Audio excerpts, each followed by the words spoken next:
आप देख रहे हैं देश लाइव, देश की आवाज।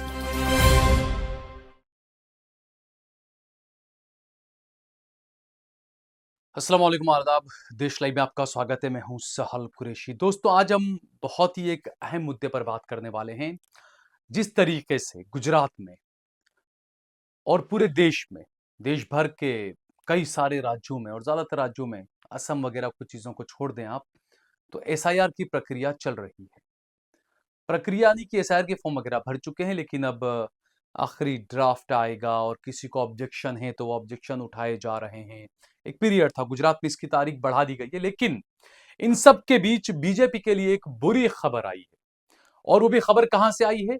खबर आई है मोदी जी के गुजरात से। गुजरात में अहमदाबाद के जो कलेक्टर हैं, अहमदाबाद के कलेक्टर ने साफ निर्देश जारी किए हैं आज कि जो घोटाला हो रहा है जिस तरीके से, क्योंकि गुजरात की एक खबर मैंने कल दिखाई थी, गुजरात में ज्यादातर मुस्लिम इलाकों के अंदर, पाटन में, बनासकांठा में, भरूच में, सूरत और कई जगहों पर अलग अलग तरह की ये खबरें आ रही थी, अहमदाबाद से भी, कि वहां पर मुस्लिम इलाकों में हमेशा ये रहता है कि अगर आपका एसआईआर के पहले ड्राफ्ट में अगर आपका नाम आ गया है तो आप बड़े मुतमईन हो जाते थे कि ठीक है, ड्राफ्ट में नाम आ गया, अब तो हमारा नाम कटने से रहा, अब हम खुश हो गए हैं।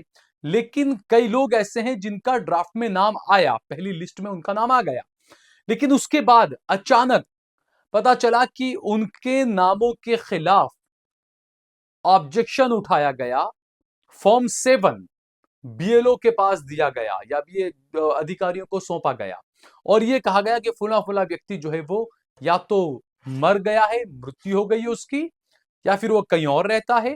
कुछ भी ऑब्जेक्शन उठाकर कई सारे लोगों के नाम कटाने की बातें सामने आई।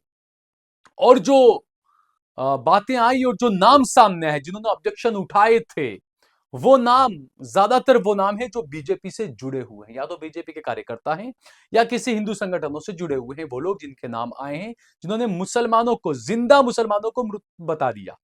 इसी मामले को लेकर अहमदाबाद के कांग्रेस के कई नेताओं ने मुलाकात की कलेक्टर से, चुनाव आयुक्त से, गुजरात चुनाव अधिकारी से, और उन्होंने, उनमें जो लोग शामिल थे उसमें कांग्रेस के मौजूदा जमालपुर खाड़िया के विधायक इमरान खेड़ावाला साहब थे, पूर्व विधायक दरियापुर के गयासुद्दीन शेख साहब थे, दानी लिमड़ा से शैलेश परमार साहब थे, एडवोकेट इकबाल शेख साहब थे, जुनेद शेख साहब थे, और भी कई लोग थे जिन्होंने आज मुलाकात की और ये बात का खदशा जाहिर किया और अपील की। और अहमदाबाद में कई जगहों पर, पूरे गुजरात में एफआईआर दर्ज करवाने भी पहुंचे हैं कई लोग कि भाई हम जिंदा हैं, पहली सूची में हमारा ड्राफ्ट लिस्ट में नाम आ गया था और अब किसी ने फॉर्म भर के कह दिया है कि हम मर गए, हम तो है नहीं इस दुनिया में। ये तमाम जो चीजें आ रही थी, इसको लेकर इन कांग्रेस के नेताओं ने मुलाकात की कलेक्टर से।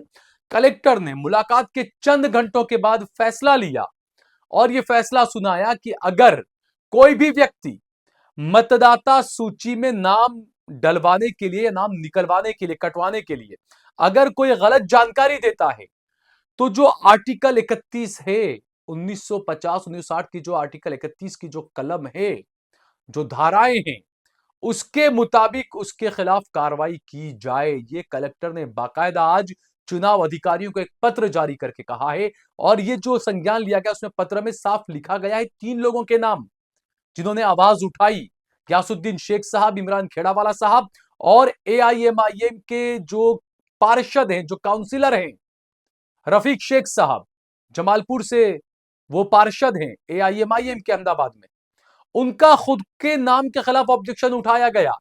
एक हिंदू व्यक्ति ने फॉर्म 7 जमा कराया और कहा कि रफीक शेख तो यहां पे रहते ही नहीं है, या फिर इनके दो दो आई कार्ड इस तरह का, लेकिन वो कह रहे हैं कि ये आरोप गलत है।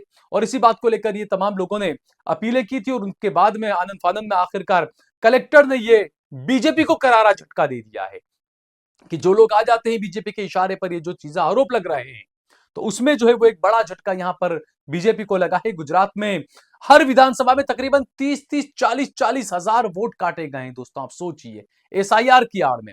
और ज्यादातर वो इलाके हैं जहां पर या तो मुस्लिम वोटर हैं या कांग्रेस के हिंदू वोटर हैं, उनके नाम काटे जा रहे हैं। बीजेपी कार्यकर्ता जिंदा मुसलमानों को मृत बता रहे हैं और कह रहे हैं ये तो अब यहाँ पर रहते नहीं है या मर गए या तो जा चुके हैं, हम इनके नाम काट दिए जाएं।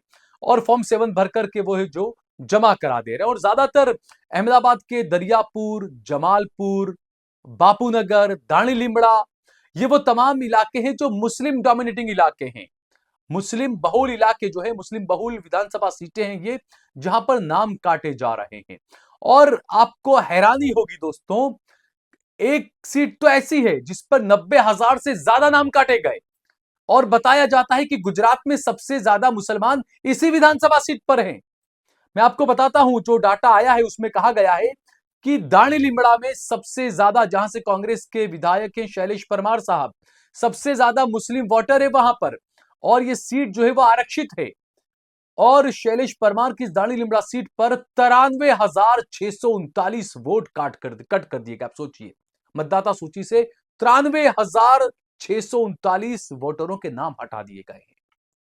जमालपुर से 71,723 नाम हटाए गए। अहमदाबाद में दाणी लिमड़ा के बाद में दूसरी जमालपुर सीट ऐसी विधानसभा की जो मुस्लिम बहुल इलाका है, जहां से पूरे गुजरात की 182 सीटों में से वाहिद एक मुसलमान विधायक जो जीतकर आते हैं, इमरान खेड़ावाला साहब, वो जमालपुर से जीतकर आते हैं और उन्हीं की सीट पर 71,723 नाम काटे गए हैं। आप सोचिए, इमरान खेड़ावाला साहब की जीत का मार्जिन जो होता है वो 20-25-30 हजार का मार्जिन रहता है और वहां पर आपने 71,000 वोट काट दिए। तो आप समझ सकते हैं किस तरीके की तैयारियां बीजेपी की चल रही है। दरियापुर विधानसभा सीट में यहां पर पिछली बार गयासुद्दीन शेख को हराकर बीजेपी का उम्मीदवार जीता था। इस सीट पर 53,239 नाम कट कर दिए गए हैं। आप सोच सकते हैं दोस्तों, एक विधानसभा सीट पर 93,000 नाम कटे, 71,000 नाम कटे, दरियापुर में 53,000 नाम काट दिए। और बापूनगर, यहां पर भी मुस्लिम डोमिनेटिंग, काफी मुस्लिम आबादी है, यहां पर कांग्रेस का विधायक हुआ करता था, इस बार वहां पर बीजेपी का विधायक जीता है। समाजवादी पार्टी, आम आदमी पार्टी और एमआईएम वगैरह की बताई जाती है इसमें। और बापूनगर सीट पर जो है वो 57,274 नाम काटे गए हैं दोस्तों। बड़ी हैरानी की बात है, आप सोचिए आप। और जो खबर आई कि मोरकसवाड़ मिर्जापुर अहमदाबाद में है, जान साहब की गली एक इलाका है जहां पर एआईएमआईएम के पार्षद रफीक शेख साहब रहते हैं, उस इलाके में तो तकरीबन 297 लोगों के नाम के खिलाफ ऑब्जेक्शन उठाया है। और ऑब्जेक्शन उठाने वाला जो फॉर्म है उसमें जो नाम है जिसने ऑब्जेक्शन उठाया है वो हिंदू व्यक्ति है। ज्यादातर जो नाम ऑब्जेक्शन उठाने वाले हैं वो हिंदू हैं और बीजेपी के कार्यकर्ता, हिंदू संगठनों के कार्यकर्ता हैं। अब बापूनगर में अनीता बेन हार्दिक भाई मोदी नाम की एक महिला है, उस पर आरोप है कि वो गरीब बस्ती में जाती है, गरीब बस्ती के लोगों को पता नहीं कुछ लोक लुभावन कुछ बातें बताती है या क्या करती है, और वो वहां के लोगों से उनके चुनाव इलेक्शन कार्ड जो है वो वोटर आई कार्ड लेती है। वो लोग बेचारे गरीब, पढ़े लिखे नहीं, ज्यादा मजदूरी तबका, झुग्गी झोपड़ी वाले लोग, उन्होंने पता नहीं किस उसमें आके अपने अपने वोटर आई कार्ड ये अनीता बेन मोदी को दे दिए। और अब वो लोग आरोप लगा रहे हैं कि अनीता बेन मोदी को हमने जो आई कार्ड दिए थे उसके बाद में हमारे नामों के खिलाफ ऑब्जेक्शन उठा दिया गया, हमारे नामों को कट करने की अर्जी दे दी गई। अब बताया जाता है कि अनीता बेन जो है वो बीजेपी से जुड़ी हुई है, बीजेपी के कार्यकर्ता हैं और उनका नाम इसके अंदर आ रहा है कि वो लोगों के नाम ऐसे फॉर्म 7 भर भर कर वो कर रही हैं, उनके नाम से फॉर्म भरे जा रहे हैं। बापूनगर में ही वोट काटने की अर्जी देने वाले दीपक भाई का कहना है कि मैंने तो कोई अर्जी नहीं दी, मेरे नाम का किसी ने गलत इस्तेमाल कर लिया है। रफीक शेख साहब जो एआईएमआईएम के पार्षद हैं, उनके नाम की भी जो पुरोहित या जो भी उनके नाम में भी जो व्यक्ति है, उसको भी जब उन्होंने फोन पर बात की तो उसने भी कहा कि मेरे नाम का किसी ने गलत इस्तेमाल किया है। एक फारूक कंसारा है, बीजेपी का है, मुसलमान है लेकिन बीजेपी का है, उसकी तरफ से भी कोई प्रतिक्रिया नहीं आई कि भाई उससे नाम दिया नहीं, लेकिन कई सारे फॉर्म में फारूक कंसारा का नाम भी है कि उसने ऑब्जेक्शन उठाया और मुस्लिम वोटों को मृत घोषित किया या वहां से डबल या कुछ मुस्लिम वोटों को काटने का उसने कोशिश की। ये जो तमाम चीजें सामने आ रही है, इसी को लेकर जो आज मुलाकात की गयासुद्दीन शेख साहब ने, इमरान खेड़ावाला साहब ने, शैलेश परमार साहब ने, इकबाल शेख साहब ने, जुनेद शेख साहब ने, कांग्रेस का एक प्रतिनिधिमंडल गया तो उन्होंने बातचीत की और उसके बाद में आखिरकार इस पूरे मामले के अंदर शमशाद शेख जो है एडवोकेट, वो भी काफी मेहनत कर रहे थे, कारण पुलिस स्टेशन गए थे, वो भी एआईएमआईएम के दूसरे लोग हैं वो भी गए थे, अहद पठान वगैरह, शाहनवाज शेख है कांग्रेस पार्टी के, उन्होंने भी शाहपुर पुलिस स्टेशन जाकर वहां पर भी एफआईआर दर्ज कराने की बात कही थी कि भाई फॉर्म 7 के नाम पर जो फर्जीवाड़ा चल रहा है, जो घोटालेबाजी चल रही है, जो भी इसके पीछे उसके खिलाफ एफआईआर दर्ज की जाए। पुलिस वाले एफआईआर लेते नहीं है, ये गुजरात में आरोप लगते हैं, गुजरात पुलिस पर लगातार ये आरोप लगते हैं। लेकिन अब कलेक्टर ने यह आदेश दिया है कि जहां पर भी इस तरीके के फॉर्म 7 या जो गड़बड़ियां हो रही है उनमें फौरन कार्रवाई की जाए, उनके खिलाफ एफआईआर दर्ज की जाए। तो राहुल गांधी का जो आरोप था वोट चोरी का, कुछ लोग कहते थे राहुल बिना वजह ये मुद्दा उठा रहे हैं, लेकिन देखिए मोदी के गुजरात में ही ये बात सामने आ रही, किस तरीके से जिंदा लोगों को मृत घोषित किया जा रहा है और उनके वोट काटने की तैयारी चल रही है। दूसरा, बंगाल में तकरीबन 1 करोड़ 25 लाख मतदाताओं को नोटिस जारी किया गया था, उनके वोटिंग अधिकार पर सवाल या निशान लगा दिया गया था। लेकिन उन्हें भी सुप्रीम कोर्ट से आज बड़ी राहत मिली। कपिल सिब्बल साहब ने अच्छी बहस की और सुप्रीम कोर्ट ने उन 125 करोड़ वोटरों को राहत दी है जिन्हें नोटिस भेजा गया था चुनाव आयोग की तरफ से कि आपका वोट क्यों ना कट कर दिया जाए, आपका नाम क्यों ना इस लिस्ट से हटा दिया जाए। अब इन पर जो जो नोटिस इन्हें जारी किया गया, आपको बड़ी हंसी आएगी। इन्हें नोटिस इसलिए जारी किया गया क्योंकि इनके माता पिता के नाम में फर्क था, स्पेलिंग मिस्टेक था। मैं हमेशा कहता हूं, मेरे वालिद साहब रहमतुल्लाह अलैह का नाम था हकीम अब्दुल रज्जाक कासमी कुरैशी।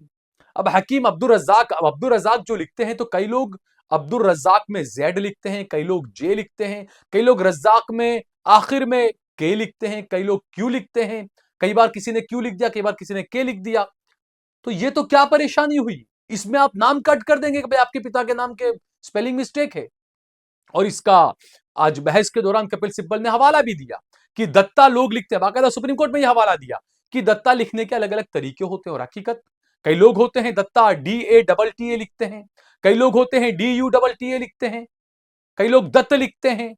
तो ये कई सारे सवाल आज सुप्रीम कोर्ट में उठे और उस पर सुप्रीम कोर्ट ने साफ आज कहा कि जिन 125 करोड़ लोगों के नाम जो नोटिस जारी किए गए हैं उन्हें मौका दिया जाए और जिन लोगों की सूची, जिन लोगों को नोटिस दिया गया है उनकी सूची, उनके नाम जाहिर किए जाएं, उनके नाम बताए जाएं। और बाकायदा सुप्रीम कोर्ट ने कहा है कि उन तमाम लोगों की सूची भी सार्वजनिक की जाए जिन्हें नोटिस भेजा गया है और ये सूची पंचायत और ब्लॉक कार्यालयों में ये सूची लगाई जाए ताकि हर व्यक्ति अपनी वहां की पंचायत में जाकर, अपने वहां के ब्लॉक कार्यालय में जाकर अपने नाम की सूची का नोटिस देख सके कि भाई मेरे नाम पर नोटिस जारी हुआ या नहीं हुआ है।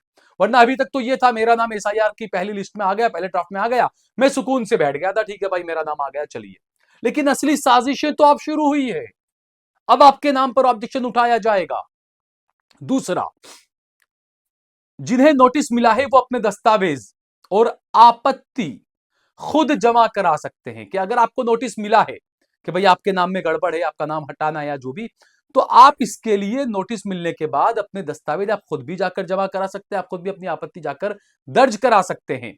या फिर आप अपने BLA यानी कि बूथ लेवल एजेंट के जरिए भी अपनी आपत्ति जमा करा सकते हैं। जरूरी नहीं है कि आपको खुद जाना है, आप अपने डॉक्यूमेंट्स अपने BLA को दे दें। आपको बस ये करना होगा कि आपको एक पत्र जो है उस पर आपके हस्ताक्षर करने होंगे, आपका थंब उस पर निशान, अंगूठे का निशान देना होगा। आप अपने BLO को दे दीजिए, वो जाएगा और वो जाकर आपकी तरफ से आपकी आपत्ति दर्ज करा देगा कि भाई मेरे नाम का जो ऑब्जेक्शन उठाया गया है ये चीजें हैं, ये मेरे डॉक्यूमेंट्स है, आधार कार्ड, पासपोर्ट, जो भी आप देना चाहें, जो होता है, जो डाटा दिया गया है उसके मुताबिक आप दे सकते हैं।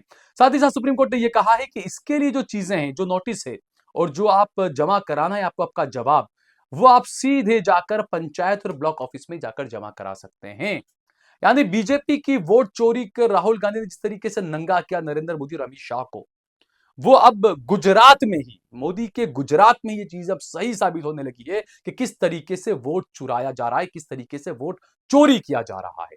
और भला हो क्यासुद्दीन शेख साहब का, इमरान खेड़ावाला साहब का, शैलेश परमार साहब का, AIMIM का, शमशाद पठान साहब का, इन सब का बहुत बहुत शुक्रिया अदा किया जाना चाहिए कि इन्होंने वक्त रहते इस मुद्दे को उठाया, बेदारी इन लोगों ने दिखाई और आखिरकार आनंद फानंद में कलेक्टर को एक पत्र जारी करना पड़ा और यह कहना पड़ा तमाम चुनाव अधिकारियों से कि जहां पर भी फॉर्म 7 पर कोई आपत्ति उठाता है, फॉर्म 7 जमा कराता है और अगर वो गलत जानकारी दे रहा है तो उसके खिलाफ FIR दर्ज की जाए। तो ये जो इतने सारे एक एक इलाके के अंदर 500 200 फॉर्म जो गलत जमा हुए, फॉर्म 7, उनमें जिन जिन लोगों के नाम है उनके खिलाफ FIR दर्ज कराई जानी चाहिए, उनके खिलाफ FIR दर्ज कराई जाएगी। यह आने वाला वक्त बताएगा। लेकिन फिलहाल तो यह है कि राहुल गांधी ने जो आरोप लगाए थे वोट चोरी के, वो आरोप गुजरात में जो है वो सत्य सार्थक होते हुए नजर आ रहे हैं। इस वीडियो को ज्यादा से ज्यादा शेयर करिए। अगर आपने हमारा वीडियो आपको पसंद आया हो तो इस पर कमेंट करें, इसे लाइक करें। आपने हमारा चैनल अगर सब्सक्राइब न किया हो यूट्यूब पर तो जरूर सब्सक्राइब करें। फेसबुक पेज अगर आपने फॉलो न किया हो तो हमारे फेसबुक पेज को फॉलो करें। हमने हमारा नंबर भी दिया हुआ है। हमें जो है वो आपके सहयोग की, समर्थन की जरूरत है, क्योंकि ये वो तमाम खबरें हैं जो गोदी मीडिया आप तक नहीं पहुंचाता है। ये खबरें हम आपको दिखा रहे हैं। ऐसी खबरें आप तक पहुंचाते रहने के लिए हमें और संसाधनों की, अपनी टीम की काफी कुछ अखराजात, खर्चे वगैरह हमें भी करने पड़ते हैं। तो उसके लिए हमें आपके सहयोग की, समर्थन की जरूरत है। हमने हमारा नंबर दिया हुआ है। ज्यादा से ज्यादा हमारा सहयोग करें, समर्थन करें। जय भारत, जय हिंद।